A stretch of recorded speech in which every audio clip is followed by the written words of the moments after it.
창세기 20장 다 같이 성경 봉독하도록 하겠습니다. 예, 오늘 말씀은 창세기 20장입니다. 같이 소리내어 한 목소리로 읽도록 하겠습니다.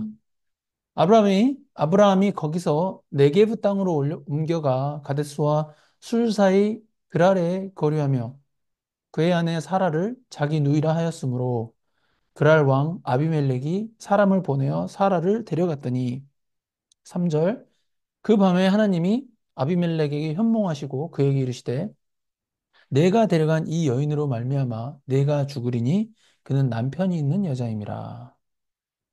4절 아비멜렉이 그 여인을 가까이 하지 아니하였으므로 그가 대답하되 주여 주께서 의로운 백성도 멸하시나이까 그가 나에게 이는 내 누이라고 하지 아니하였나이까 그 여인도 그는 내 오라비라 하였사오니 나는 온전한 마음과 깨끗한 손으로 그렇게 하였나이다. 하나님이 꿈에 또 그에게 이르시되 내가 온전한 마음으로 이렇게 한 줄을 나도 알았으므로 너를 막아 내게 범죄하지 아니하게 하였나니 여인에게 가까이 하지 못하게 함이 이 때문이니라. 7절 이제 그 사람의 아내를 돌려보내라. 그는 선지자라. 그가 너를 위하여 기도하리니 내가 살려니와 내가 돌려보내지 아니하면 너와 내게 속한 자가 다 반드시 죽을 줄 알지니라. 아비멜렉이 그날 아침에 일찍 일어나 모든 종들을 불러 그 모든 일을 말하여 들려주니 그들이 심히 두려워하였더라. 9절 아비멜렉이 아브라함을 불러서 그에게 이르되 내가 어찌하여 우리에게 이렇게 하느냐 내가 무슨 죄를 내게 범하였기에 내가 나와 내 나라가 큰 죄에 빠질 뻔하게 하였느냐 내가 합당하지 아니한 일을 내게 행하였도다 하고 아비멜렉이 또 아브라함에게 이르되 내가 무슨 뜻으로 이렇게 하였느냐 아브라함 11절입니다. 아브라함이 이르되 이곳에서는 하나님을 두려워함이 없으니 내 아내로 말미암아 사람들이 나를 죽일까 생각하였으며 또 그는 정말로 나의 이복 누이로서 내 아내가 되었음이니라. 13절 하나님이 나를 내 아버지의 집을 떠나 두루 다니게 하실 때에 내가 아내에게 말하기를 이후로 우리의 가는 곳마다 그대는 나를 그대의 오랍이라 하라. 이것이 그대가 내게 베풀 은혜라 하였소노라.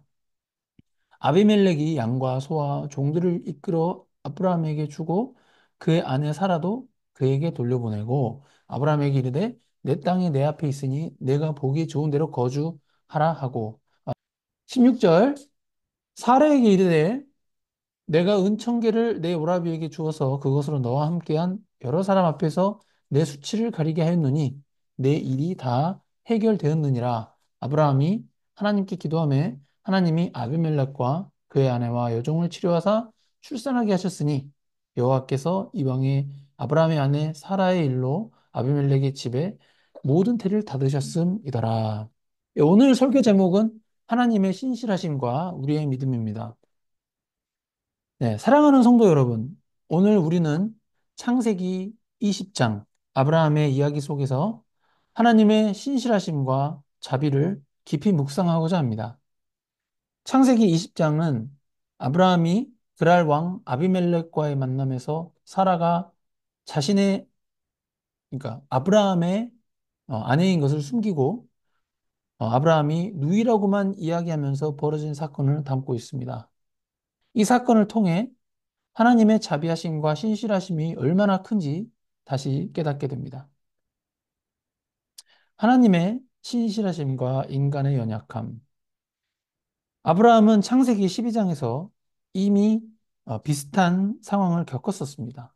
그런데 예전에 제가 평신도였을 때 들었던 그 다른 목사님의 설교에서는 창세기 12장에서 했던 것과 같은 실패를 창세기 20장에서 반복하는 아브라함의 연약함이 주로 언급되었던 설교로 제가 기억하고 있습니다. 그리고 두려웠던 나머지 어, 아브라함이 사라를 누이라고 한 거죠. 동생이라고 한 것도 아브라함의 비겁한 거짓말이라고 했던 또 다른 설교도 기억이 납니다. 그런데 정말 아브라함이 비겁했을까요? 그리고 아브라함이 거짓말을 했었던 것일까요? 저는 그게 아니라고 생각합니다. 저는 오히려 아브라함이 사라를 자신의 아내라고 하지 않고 누이라고 한 것에 대해서는 이게 인간적인 어떤 실패라고 단정할 수 없고 비겁한 거짓말은 아니었다라고 성경에서 읽혀지고 있습니다. 예, 제가 성경에서 근거를 말씀드릴 예정입니다. 오늘 설교로. 그래서 다음 구절들을 같이 한번 먼저 다 같이 읽어보도록 하겠습니다. 창세기 20장 11절에서 13절. 아브라함이 이르되 이곳에서는 하나님을 두려워함이 없으니 내 아내로 말미암아 사람들이 나를 죽일까 생각하였으며 또 그는 정말로 나의 이복 누이로서 내 아내가 되었음이니라. 13절. 하나님이 나를 내 아버지의 집을 떠나 두루 다니게 하실 때 내가 아내에게 말하기를 이후로 우리의 가는 곳마다 그대는 나를 그대의 오랍이라 하라. 이것이 그대가 내게 베풀 은혜라 하였었노라. 아멘. 네.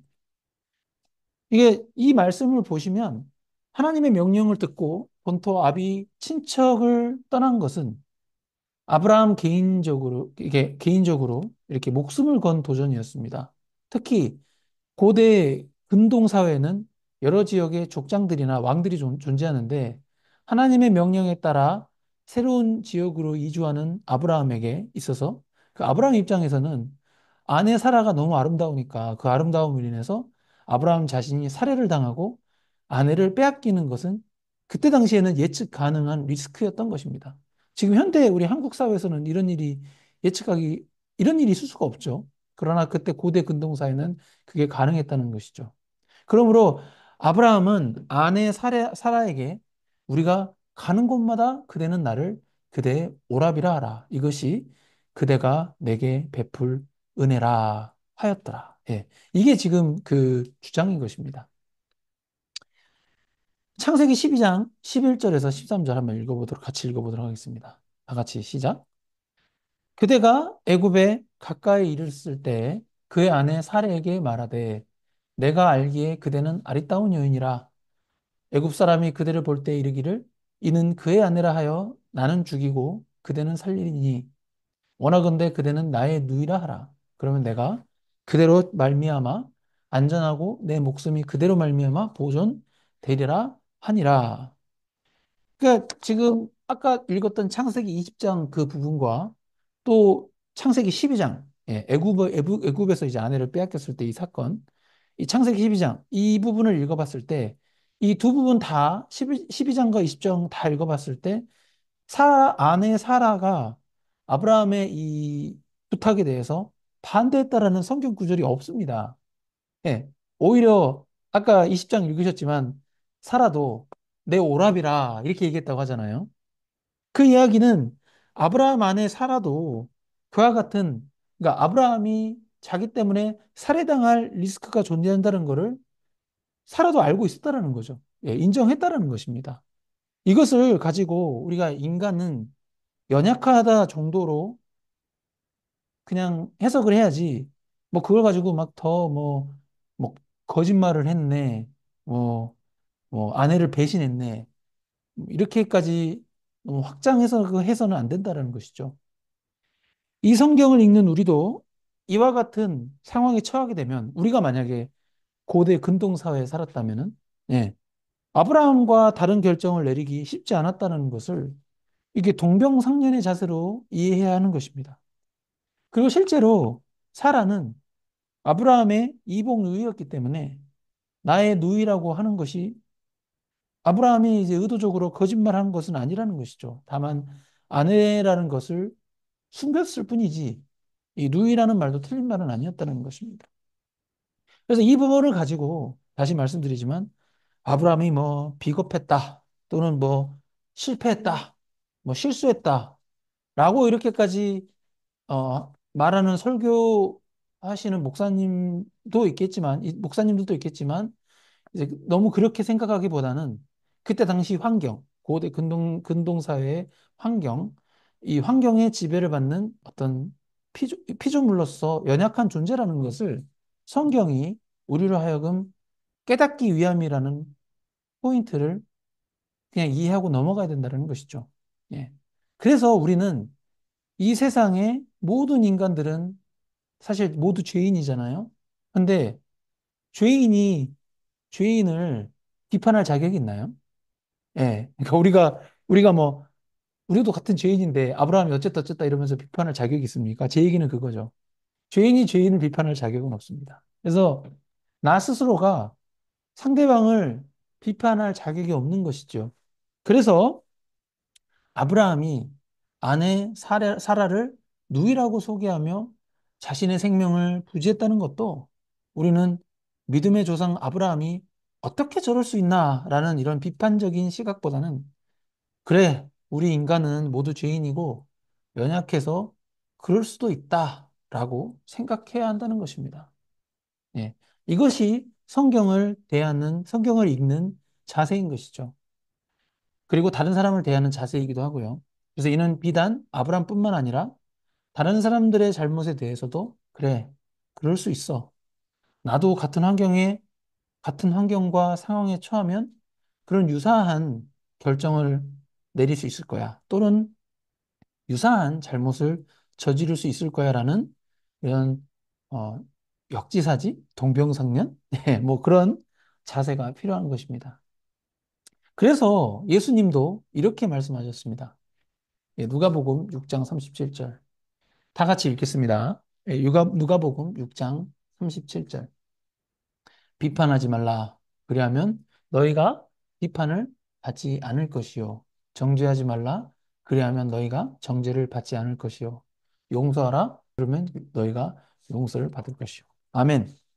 어쨌든 하나님의 예, 언약을 가지고 있던 아브라함이 그 언약을 성취하는 과정에서 인간적인 연약함을 드러냈다 할지라도 가장 중요한 교훈은 하나님은 아브라함을 포기하지 않으셨다라는 사실입니다.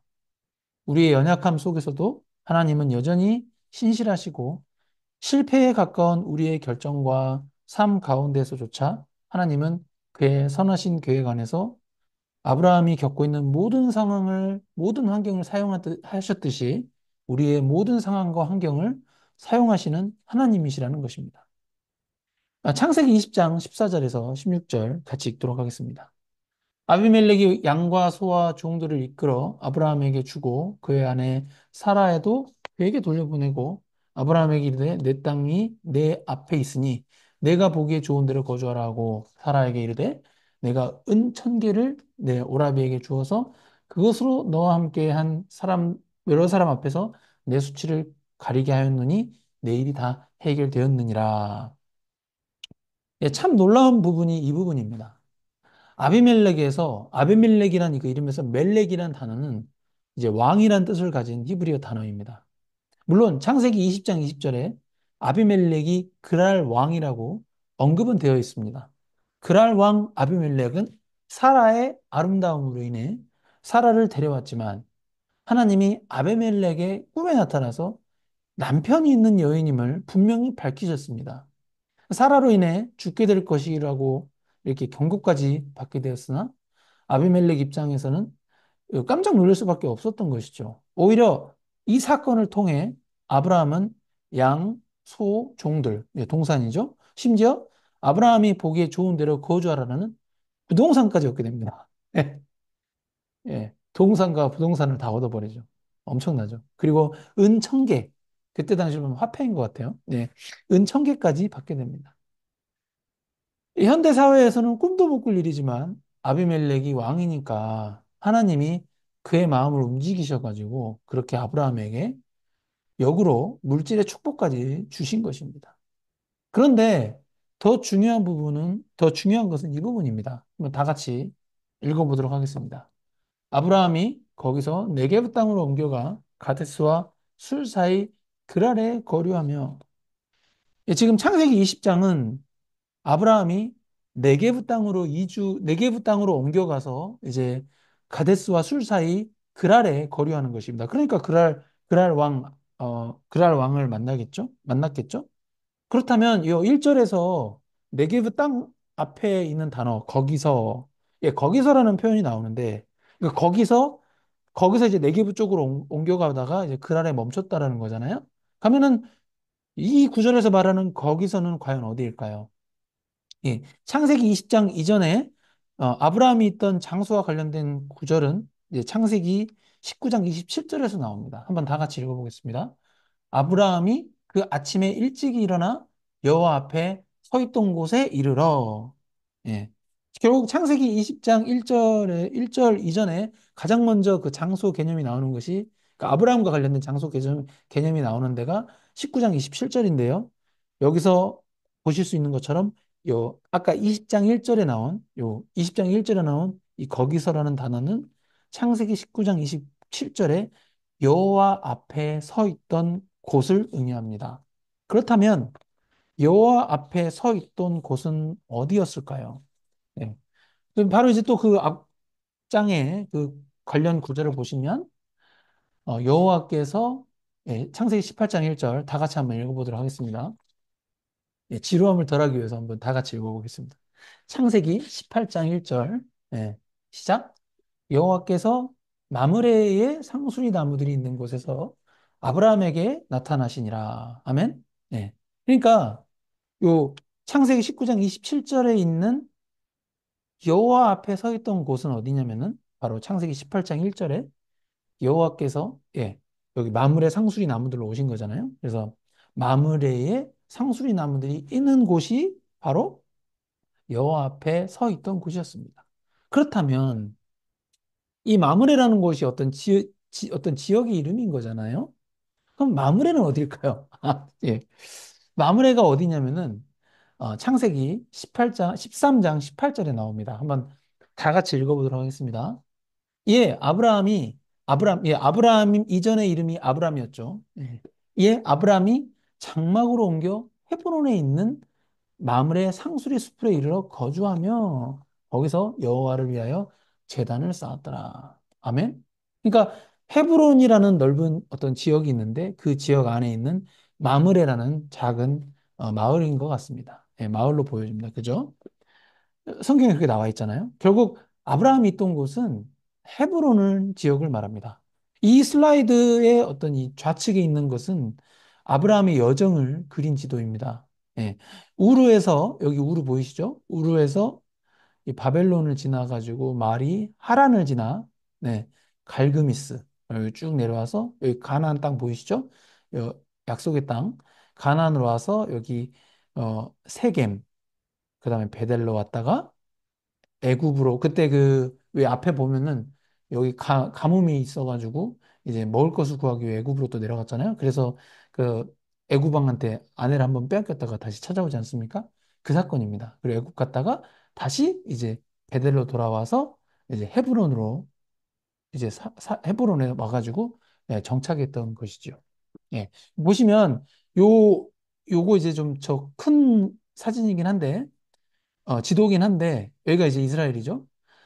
이제 여기서 이 네모 부분, 요 좁은 부분을 좀 더 확장한 지도가 바로 요 사진 제 얼굴 옮기겠습니다. 요거 지도의 좀 확대한 지도입니다. 오른쪽이. 예. 그래서 이 우측에 확대된 지도로 한번 보시겠습니다. 보시면 여기 요단강 보이시죠? 여기 요단강. 예. 이 요단강 바로 좌측에 요 부분이 바로 헤브론입니다. 여기가 헤브론입니다. 예. 그러니까 요 헤브론 요 지역 안에 이제 마므레라는 작은 이제 성읍이 있겠죠. 작은이라는 단어는 제가 좀 너무 과장한 것 같은데 아무튼 헤브론 안에 성읍이 있겠죠. 저도 정확한 그 마므레라는 지역의 사이즈를 제가 정확히 알지는 못하니까 결국 그 아브라함은 이 헤브론 지역의 어떤 마므레라는 곳에서 살고 있었다가 창세기, 창세기 20장 1절, 그러니까 오늘 읽었던 본문의 첫 구절에서 이렇게 보시면 헤브론 밑에 네게브라고 보이시죠? 네게브. 예, 그래서 헤브론에서 이렇게 남쪽으로 이렇게 내려온 겁니다. 네게브 방향이니까 이쪽으로 내려온 거죠. 네. 근데 이제 그러다가 여기 그랄 보이시죠? 여기 그랄. 이 화살표는 지금 무시하시고요. 이게 애굽으로 갔던 방향이니까 이 화살표는 무시하시고 헤브론에서 요 그랄 지역으로 간 겁니다. 이 남쪽이다 보니까 1절에서는 네게브라고 말한 것이죠. 예. 예. 아무튼 창세기 20장은 이 그랄에서 그랄 지역에서 일어나는 사건인 것이죠. 그래서 창세기 12장에서 아브라함은 이 베델에서 하나님께 먼저 제단을 쌓았고, 그죠? 예, 그리고 이렇게 점점 남쪽으로 내려와서 네게브 지역으로 가다가 이게 제가 지금 12장부터 좀 다시 왔다 갔다 좀 하고 있는데 다시 말씀드리겠습니다. 처음에 베델에서 제단을 쌓았지만 점점 남쪽으로 위치한 네게브 지역으로 내려가다가 가뭄이 들어서 이쪽 애굽으로 갔다가 애굽에서 아내 사라를 애굽 왕 바로에게 빼앗길 뻔했다가 하나님이 구해주셨죠. 그리고 나서 조카 롯에게 요 소돔이입니다. 여기가 소돔 보이시죠? 소돔 지역을 양보했습니다. 네. 롯에게 이 소돔 지역을 염해 오른쪽에 있는 소돔 지역을 양보하고 아브라함은 이제 여기 헤브론으로 왔던 것이죠. 그래서 헤브론의 mamre에서 살다가 이 소돔과 고모라의 그 멸망을 보고 나서 네게브 지역으로 이렇게 이방으로 내려오다가 이 그랄 지역에서 어, 창세기 20장 사건을 겪게 되는 것입니다. 예. 이게 구약 성경을 읽을 때 약간 좀 이런 지도를 가지고 성경을 읽으면 좀 더 이해가 막 더 와닿았기 때문에 제가 좀 왔다 갔다 하는 성향은 있었지만 하여튼 좀 자세하게 지도로 좀 설명드리고 싶었습니다. 예. 아무튼 이런 그 아브라함의 이주 경로와 아브라함이 이런 처한 환경마저도 하나님이 모두 활용하시고 그 아브라함을 인도하셨다는 것을 보면은 신약 성경에 하나님이 어떻게 일하시는지 잘 설명하는 말씀 구절인 것을 확인할 수 있습니다. 다 같이 한번 읽어보시겠습니다. 로마서 8장 28절. 우리가 알거니와 하나님을 사랑하는 자, 곧 그 뜻대로 부르심을 입은 자들에게는 모든 것이 합력하여 선을 이루느니라. 아멘. 네. 결국 우리가 처한 환경과 우리 연약함 모두 하나님의 섭리 안에서 선을 이루어가는 도구가 될 수 있다는 것을 확인할 수 있습니다. 이 말씀은 우리의 연약함을 넘어 하나님을 바라보게 하는 위로의 말씀입니다.